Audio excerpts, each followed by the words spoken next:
Welcome to Have You Heard with Heather Darling.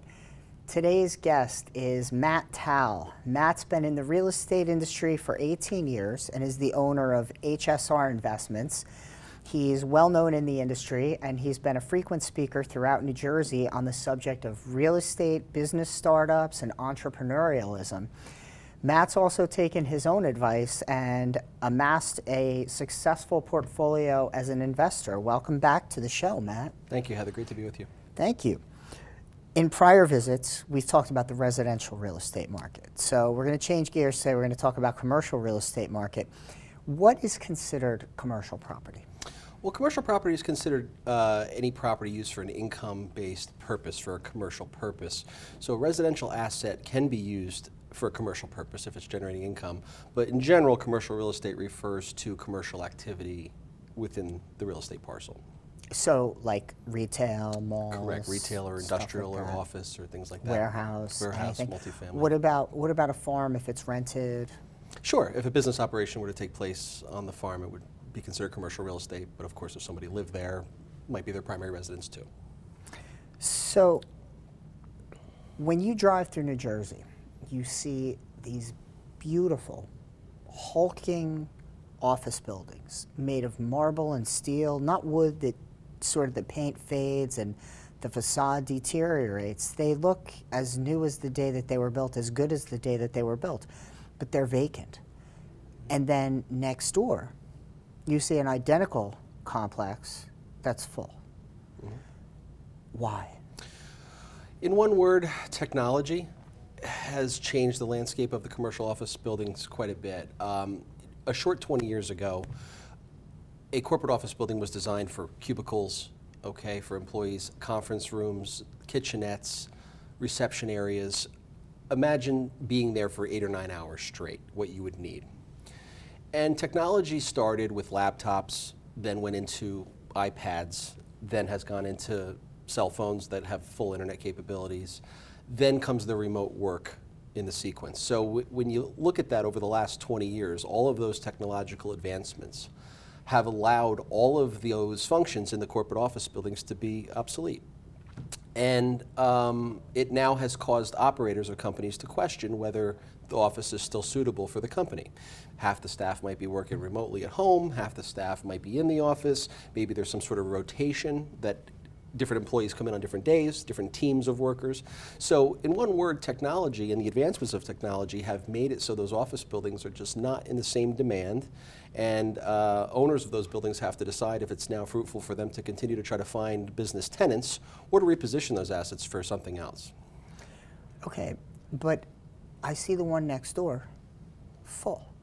So what's the difference? Why can't this guy can't get people to fill this older space, but now this guy over here has all these tenants filling this newer space that presumably it's office and office, right? We're comparing apples and apples. Correct. How does this guy get tenants and this guy can't anymore, even though they're both steel and marble and everything else is the same? Right. Well, there's ownership styles. So landlords may prefer to have one single tenant in a building, and in the event that that tenancy were to go defunct or default, they may search for one large user, an unwillingness to divide into smaller spaces, where another landlord may allow divisibility and allow for those floor plans to be chopped up into multiple companies at once.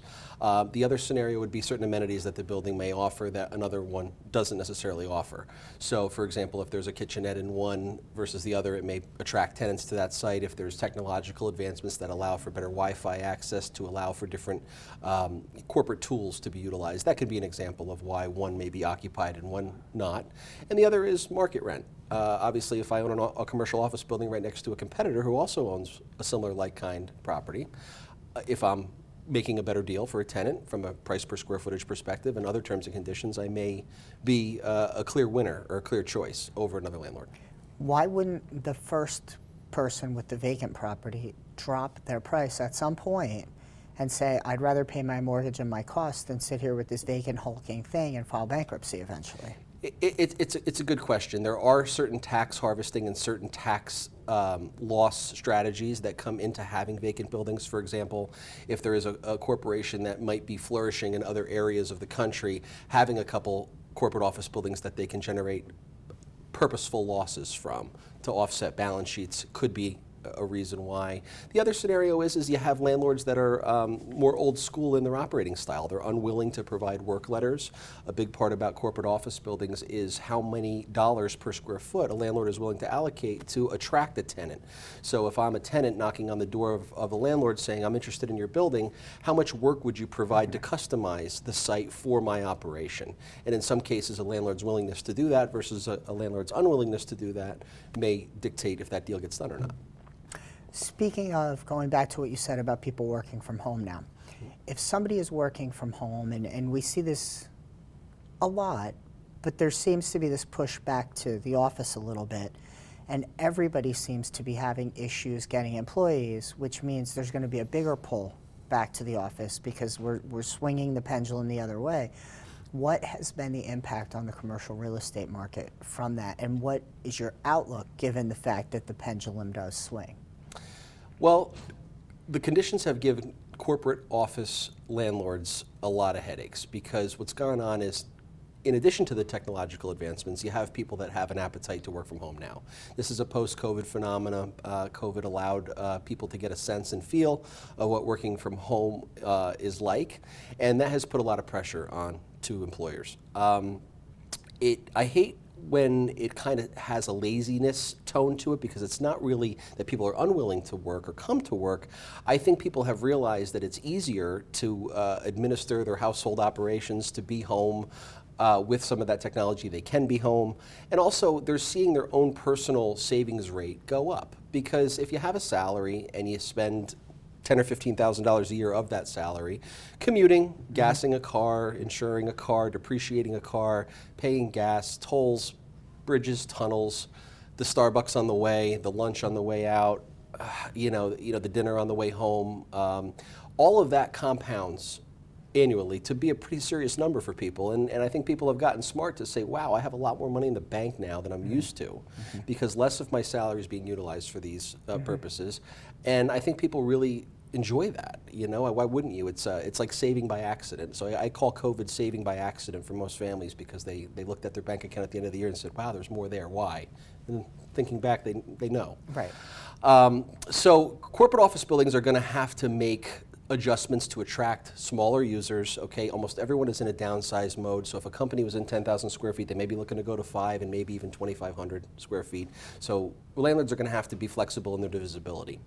They also may have to pull the ripcord on it and reposition the whole asset entirely. We are seeing corporate office buildings being knocked down, replaced with industrial buildings because it's a hotter market sector. What's an industrial building? An industrial building is a building that's put together mostly out of concrete block, usually with loading docks and higher ceilings to allow for a warehouse or commercial operation. Usually they have much heavier floors for forklifts and for pallet racking and things like that. Loading docks. Loading and unloading drive-in doors and things of that nature. Big lots. Correct. For trucks. Big 53-foot turnaround in the back for deliveries and things like that. So landlords, again, have to really take a hard look at where they're at in the market. If they're not getting the tenants that they would like, they have to first consider dividing lower to get smaller users in. And then their final ripcord exit strategy would be, let's reposition the entire asset, let's wipe the slate clean and reposition the office building into an industrial building or some other category. Do you have to demo to do that? You don't have to demo. It oftentimes is the best route to prosperity, but a corporate office building does have an elevator shaft in it in a common area. Usually there's a 12 or 15% loss factor to a building by having emergency accesses and elevators that are needed. So something could be morphed into it. I do think that corporate office buildings could easily merge to residential conversions because if you look at higher end residential buildings, you have a doorman or a doorwoman, you have elevators, you have maybe some retail amenities at the bottom. Pretty easy to make that conversion from an office building because you already have a center lobby, maybe a center fountain, in the lobby. You have elevator shafts. And typically they have a solid construction. It's not wood floor. They're built to last. Sure, and the floor plates are identical, usually built on top of each other. So, your average mid-tier or high-end hotel can oftentimes look like a corporate office building if you really just... Or an apartment complex. Or an apartment complex, correct, or an over 55 complex. So I do see those conversions potentially entering the market soon if landlords get frustrated enough in the corporate office market. So it's funny because you see like these old factories. They're oftentimes converted into apartments and condos, and they're gorgeous. And even office. There's places that you see out in Bethlehem where they converted the steel mills, and New Hope with the factories and things like that. So I'm guessing that it's worth whatever the landlord can get out of it, or the purchaser, the new landlord, can get out of it in return. So it's worth saving the asset if the asset is going to play into a higher rent, because if you have a smokestack bringing light down into your particular suite, it's a pretty cool amenity that you can't necessarily get, and Right. it's different. But if you're not Right. going to get the rent back out of it, Right. why would you spend the money to convert something that may be difficult? Yeah. Is that how it works? Well, It's all about money? Well, the nice thing about commercial real estate, as it compares to residential real estate, it is all about the money. As a commercial real estate professional, one of the most enjoyable factors of that is it either makes sense financially or it doesn't. And no one is making decisions based on emotion as a general rule. In a residential transaction, you may have a certain affinity for tiles, or for certain carpets, or for certain kitchen finishes, and certain stones and things like that, because it's where you're going to live, it's where your family is. There's a lot more of an interpersonal requirement for people. But in commercial, it's about bucks. That's it. It's just, this either makes sense or it doesn't. And to your point, in some of these conversions, people introduce another asset class that can be converted into from an existing, such as a warehouse to residential office building, or I'm sorry, warehouse to residential condos, or office to industrial, or so forth. It's just a matter of seeing what's hot in the market and taking the cost of the conversion and seeing if the end product yields more dollars than the previous underlying use. It's that simple, just to say sometimes the pieces are worth more than the whole. Oftentimes companies are bought because the pieces are worth more than the whole separate. And in real estate, it's no different. Sometimes there's a purchase that goes on to get a shell or a box, and now I might be able to carve up that shell and distribute that to the public at a more profitable rate than the underlying asset. Similar to a subdivision in residential. So if a big tract of land was bought, it's one big tract of land, but now we subdivide it, and all of a sudden it's 30 lots and can hold 30 homes when it used to hold maybe one, and now the pieces are worth more than the whole. And then we see some landlords that will condo that out. Sure. So the landlord will hold the building, will sell the condos, and then there will be an association. Now the landlord's out. They got the money from the condos, and the association has nothing to do with the landlord anymore. Is that correct? Yes, what you're talking about is called a fee simple conversion, and what that is turning one block and lot property into many block and lots and making a fee simple acquisition of many parcels within one, or what was once one. So this is a way to transpose real estate to the public, where I had one owner previously and one big box. I've carved it up into 30 condos. They all have their own individual block and lot. There's a condominium association. There's a homeowners association to take care of all the maintenance and so forth. And as we discussed earlier, there may be a doorman, other amenities in that building, and all of a sudden a warehouse is now converted to a small residential community. Can you do that with, you have the mixed use now with the apartments on top, and you have the stores, restaurants, things like that on the bottom. Could you do that there? Or would the landlord hold the bottom and sell the tops as condos? I guess you could do any kind of combo you want when it comes to this, right? Most mixed-use locations that you'll see, maybe an apartment over retail or something like that in kind of an inner city type setting, they usually started as residential because what happens is that there was a home on the bottom, there was a home above it, and a home above it. And somebody may have had the idea to say, wow, there's a lot of foot traffic on the ground here. The most bottom unit on the ground level should be a retail location or opens itself up to a commercial use as a higher and better use than the apartment. So I don't think that you'll see mixed-use buildings convert into a whole new use, but I think it is common to say, and particularly at the ground level, does this lend itself to be a commercial operation because of the retail component? Matt, we're at that point in the show where we have to take a break, so we'll be right back with more Have You Heard with Heather Darling and today's guest, Matt Tao.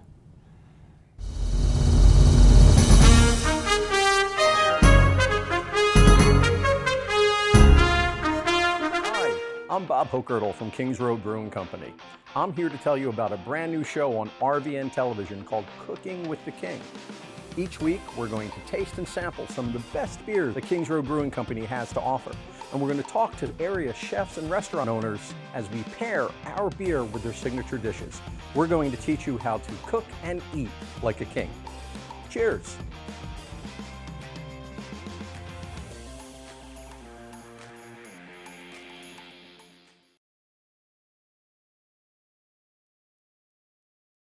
A stroke can be easy to detect.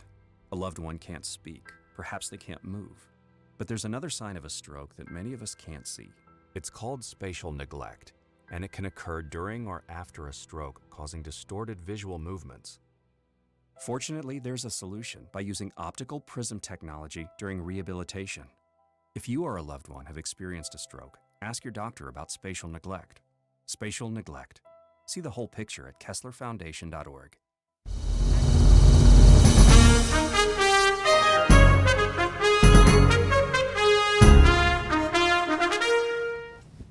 Welcome back to Have You Heard with Heather Darling and today's guest, Matt Tal. So, Matt, we're talking about commercial real estate today, and my next question for you is, do you see, as we look forward, the commercial real estate market in the state of New Jersey speeding up or slowing down? It's a great question, and the answer is a little bit of both. Certain sectors are so hot that I see them continuing to be hot because of the landscape changes in the world.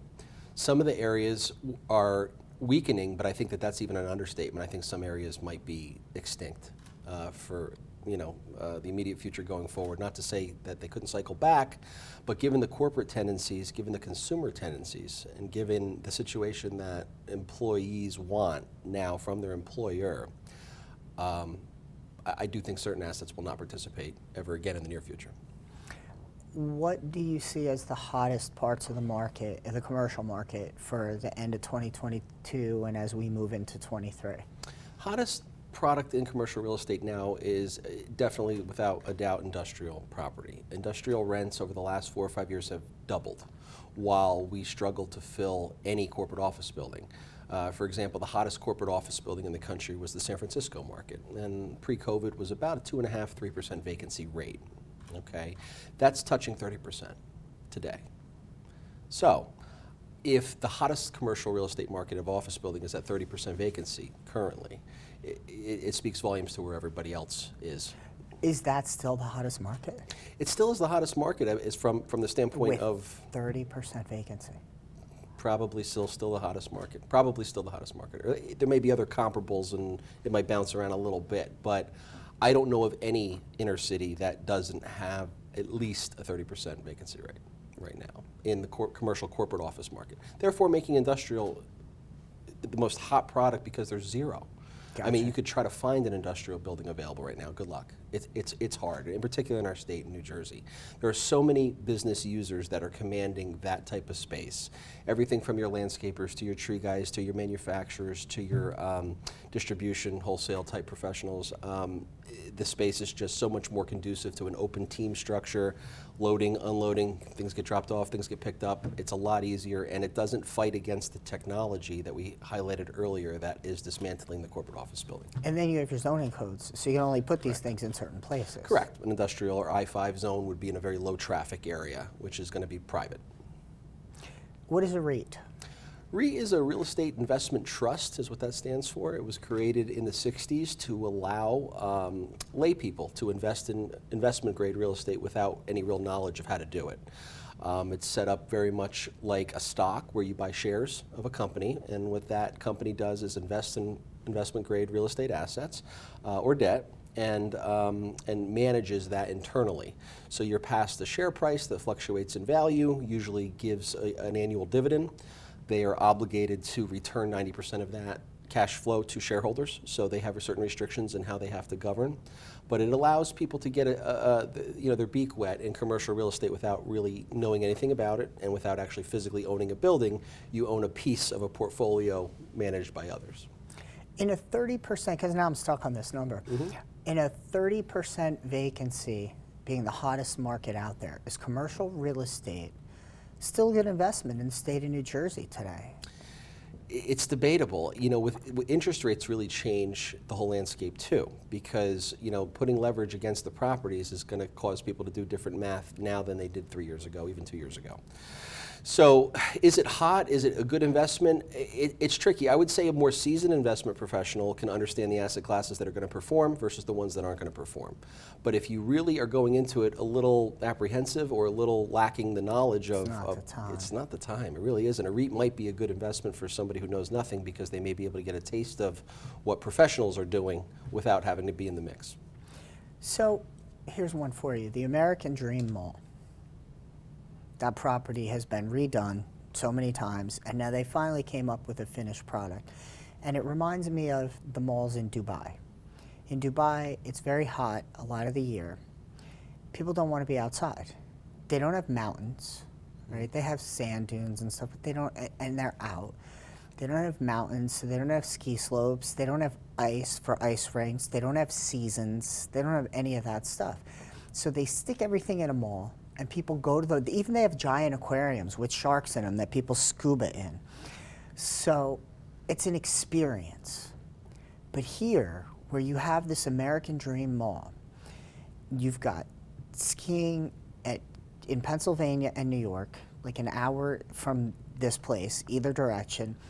You've got mountains that people can climb. You've got 4 seasons. You've got cold, so that there's frozen ponds, and there's ice rinks all over from all these kids on these hockey teams, and you have access to all these things. You don't need a mall to house them. And then you have our current situation with retail not doing in-store retail not doing particularly well. Do you see anything good for the fate of the American Dream Mall? How does that place survive or thrive in this market? It's a great question, and it's very hard to crystal ball that going forward. One of the major headwinds in retail in our country now is the seasonality, as you had mentioned. People want to go someplace for the winter that is of a warm climate, maybe. They want to go someplace for the summer, for a summer destination. So it's tough to get a 12-month calendar attention paid to these types of stores from an individual all year round. I see that not changing because I think that the affluence in the country is continuously going up. We have a lot of prosperity in the country that leads to people buying second homes, leads to people moving into geographic areas that are suitable for the seasonality components. We call them snowbirds, people that might be down in Florida in the winter and back up here in New Jersey in the summer and so forth. So all that is big pressure on retail. I can tell you in my area, you can hear a pin drop from about June 15th till about September 15th in my town, because I'm going to say half of our population seemingly they have a shore house or at least access to one. So they're pile out of the town for the whole summer, and they bring the kids with them and so forth. So all of these pressures on retail is something that an operator of a retail establishment is going to have to really, really weigh in making investment risk and making business risk, because it's not a continuous 12-month calendar. I'm laughing because I'm thinking, when I drive past your place in the summer, your business in the summer, Yeah. which is an outdoor mini golf and driving range and pitch and putt facility, Right. it's packed from sun up to sundown and a little bit beyond. So some people still stay in town, Some people do and just they're stay in town. all at your place. Correct. So if I wanted to know who's in town, I could just drive by and check the cars.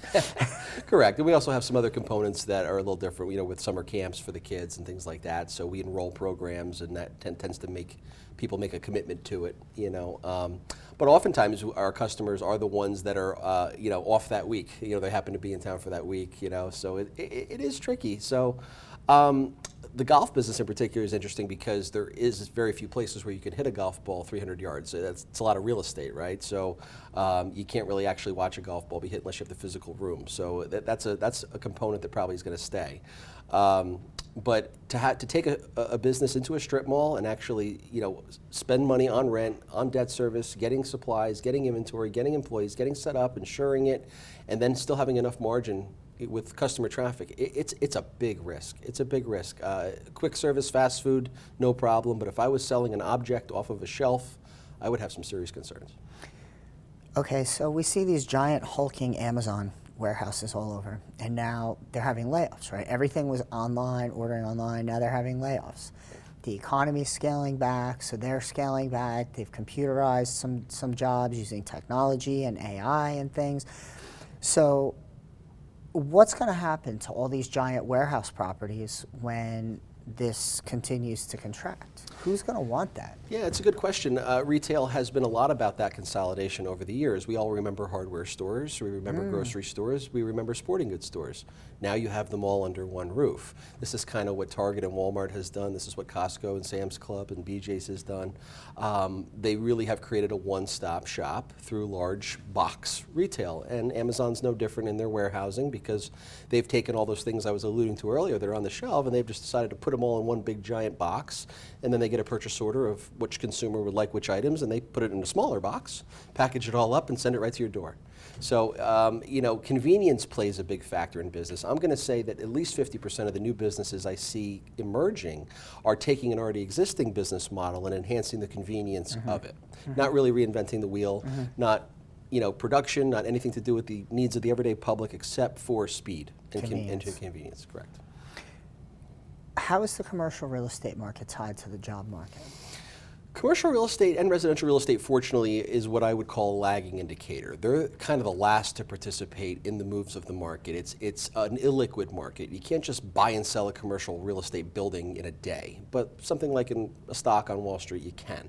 So the stock market on Wall Street tends to be your first clear-cut indicator because they can just buy, sell, sell within a matter of seconds. So they react to the market conditions in a split second. In fact, they program algorithms and computers to do it so people don't even have to think about it. However, real estate is a victim of all of the different economic metrics that change, therefore this must be this change.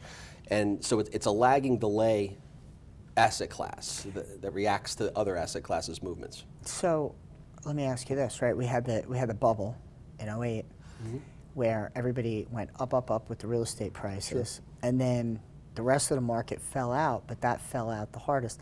Is that like a whipsaw effect because it's the tail of the market and that's when it all hits at once?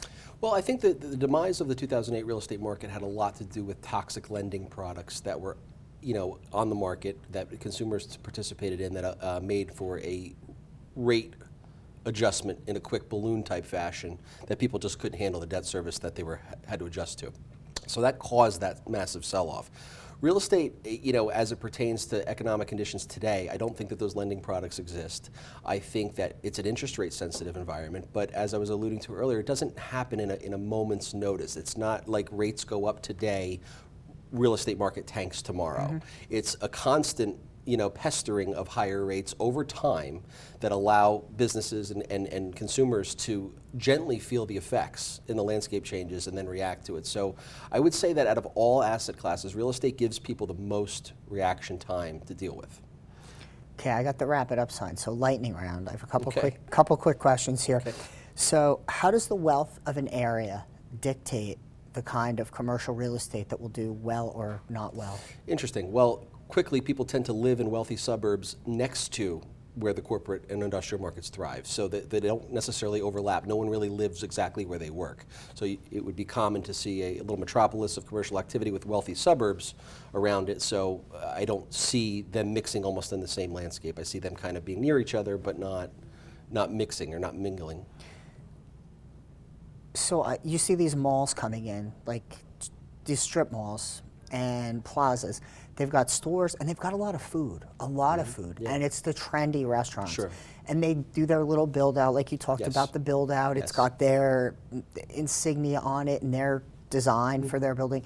What happens when they're not trendy anymore? I mean, I don't even know of an Olive Garden today, but 20 years ago, you couldn't throw a rock and not hit an Olive Garden. Right, yeah, it's a move to the millennial and Gen Z environment, okay? You're talking about quick service restaurants that have capitalized on more discretionary income being spent on those activities from these generations than we've ever seen. For example, 20, 30 years ago, if you were working part-time and you made a part-time paycheck, you really kind of said to yourself, I'm going to use $5 for this, I'm going to use $10 for this, and $20 for that. You kind of made a budget and didn't want to overspend in a discretionary category or anything like that. Today, the generation of millennials and Gen Z think almost nothing of spending their entire take-home pay on consumable items, on quick service restaurants. Starbucks is charging $7 or $8 for a cup of coffee. 30 years ago, we would have thought it was outrageous. Today, it's just everyday common practice. Last question. Yep. Best advice you can offer to a young entrepreneur with limited equity that's looking to get into commercial real estate? Read. They need to read. They need to understand all of the different metrics going on in the economy and to talk to investment professionals before they get involved, because they may or may not have the buying power to get involved in certain classes. So, Matt, thank you so much for pleasure. coming on the show. And I would love to have you come back again soon. We've talked about this. I want to see you come on as a quarterly feature, because I think that the advice that you're giving is absolutely invaluable. So I hope everybody enjoyed seeing Matt's segment today, because he will be back on the show as a regular feature, and I'm looking forward to that. it's my pleasure. Thank you for having me. See you all next week for another episode of Have You Heard with Heather Darling.